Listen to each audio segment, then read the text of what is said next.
Alhamdulillahirabbil alamin. Ya. Intine ngaturke panuwun karo Pak Lurah Wengkal sing wis kepareng mercaya awake dhewe sak kanca supaya kregengake bahagian ing ratri iki ya, Nok. Iya, Mak, iya. Dasare piyayine ya grapyak semanak semedulur. Nadyan nembe sepisanan ketemu karo awake dhewe nyatane ling rengkuh dadi dulur nganti kaya ngono ya. Mula pamanengan ngasta dadi kepala desa nganti rambah kaping pindho utawa 2 periode wis mempel wis lumrah genah lamun to gelem tresnani masyarakat lan uga bener-bener ditresnani karo sagung para kawula kabukten bareng kagungan kersa sing rawuh semene akeh. Iya. Kabeh ning buyung kabeh paring pandhurung pangestu marang panjenengane sakeluarga. Bener.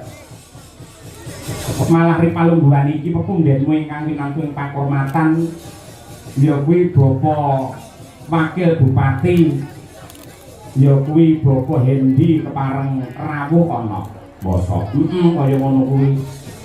Mula kang mangkono menika wonten dawuh saking Mas Siswantara supados Bapak Wakil Bupati Mas Hendi saged bertatap muka lan ugi nyambung rasa kaliyan sedaya para pamirsa.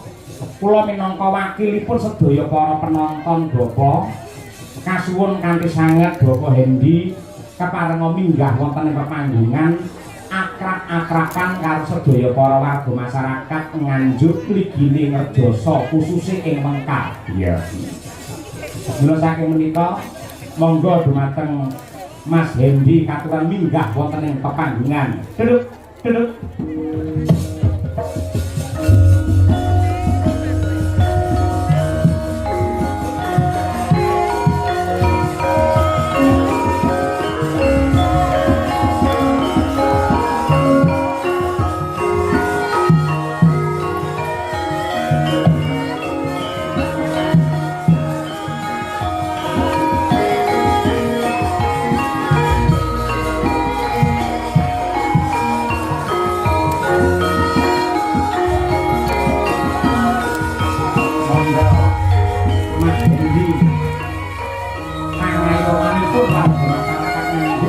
Wakil